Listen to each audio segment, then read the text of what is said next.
welcome to my YouTube channel. This is Kurt Bisaya at babalik na naman tayo mga kabistak. So ngayon mga kabistak is around 1 AM yata dito sa 1 AM na nga. So dito sa ibang bansa ngayon. So gusto ko lang gumawa ulit ng reaction tungkol kay Lane. Kung natandaan nyo yung isang OFW sa Taiwan na nag-viral siya at nung isang nakaraang linggo yata yun na ginawaan ko ng action ng isang araw ay nagsalita siya uli. Ayan, so yun nga, ay pakinggan natin tong sinabi niya kasi parang sinisipan niya yung tayo ni-share pa daw natin yung videos na kaya ganun ang nangyari, nag-viral. Ayan, so tingnan natin tong mga kabistak na nandyan na nanood. Ay, magandang tanghali sa lahat. Ito na nga. Sorry nga pala kanina kasi hindi ko na isinap sa timeline ko yung videos ko. Ito na nga. Alam ko na kung bakit ganun ang reaction ng mga antay. At saka sila ang dahilan kung bakit nag-viral ang video na to. Ang video na yun, sorry. Mr. Abe, sabi ko sa'yo hindi papasokin kita sa messenger ko pero hindi kita i-allowed sa commentary ako kasi baka nalalaman ng mga katropa. Salamat sa kahit pagkatapos mo akong mura-murahin, kulang na lang patuwarin mo ako para tirahin. Mura-murahin lahat na masasama ng magaganda sa lahat ng kapanitang sinasabi mo. Thank you pa rin. Kasi after mo akong murahin ng murahin, bantaan ng bantaan, narurungsen ka pa rin.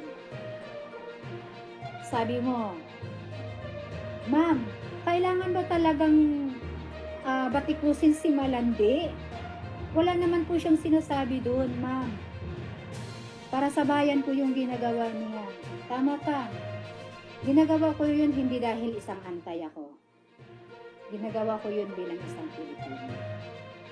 Ngayon, kung hindi tanggap ng katropa mo, kung hindi tanggap ng mga DDS ang sinasabi ko, hindi ko na problema yun. Hindi ko problema yun at hindi ko pinagsisihan yun. At hindi ko kasalanan kung bakit nag-trending yun. Ngayon yung nagkagalit kayo. Sasabihin nyo, putang inang Malandi na yan. Nagtitrending pa yung video niya, ang iiksi. Hindi ko kasalanan yun. Bakit sinasabi ko ba doon na i-share nyo? Dahil sa inyo, dahil sa sobrang galit nyo, dahil hindi nyo matanggap na may isang antay ang nagsasabi sa Pangulo na ganun ang gawin niya. Hindi nyo tanggap iyon. Kung tutuusin, walang mali sa sinasabi ko. Hindi ko ginagawa iyon dahil hindi ko ginagawa yung video iyon dahil isa akong antay. Ginagawa ko yun dahil isa akong Pilipino na nagmamalasakit sa bayan. Okay? So, hindi ko kasalanan yun. Hindi ko kasalanan yun nga nag-trending iyon. Hindi ko kasalanan iyon. Kasalanan nyo yun. Dahil sa sobrang galit nyo, dahil hindi nyo matanggap na isang antay lang ang nagsasabi ng ganung salita sa Pangulo. Kung tutuusin, kayo ang may karapatan magsabi nyo. Dahil unang-una, hindi kayo bulag. Hindi kayo bingi. At alam ko may puso pa rin kayo para sa bayan. Pero dahil isang antay lang ang nagsasabi ng ganon, hindi nyo matanggap. Kaya ganon na lang. Kisyo ganito, ganyan, ganyan. Lahat na pwede nyo nang sabihin nyo na. Lahat na pwede nyo itira sa akin, sabihin nyo na. Pero wala akong pinagsisihan. At sa nagsasabing i-delete ko yon, bakit ko i-delete? Walang mali sa sinasabi ko. Di ba? Tanggapin ko. Lahat na sinasabi nyo, tanggap ko eh. Lahat. Dahil yun ang makikita nyo eh. Ako ang nakikita nyo. Ako ang nakikita nyo at ginawa at sinabihan nyo ng mali. Dahil sa sinasabi kong tama. Alam niyo yan, na walang mali sa sinasabi nyo. Hindi nyo lang kayang tanggapin na isang antay ang nagsasabi ng ganun sa mahal niyong pamilya. Okay? Ay, thank you nga pala, Miss Lee. Dahil sa'yo, nalalaman ko na hindi pala lahat na nagpapanggap na isang DDS ay taos-puso nila yung tinatanggap. Iyon pala ang iba nun ay utusan, bayaran. Dahil may dalawa ang nagsasabi, Madam, kailangan ba talaga naming batikusin si Malande? Anong ibig sabihin nun? At ikaw mismo, Mr. Ed, ikaw mismo sa sarili mo na alam mo na wala akong mali.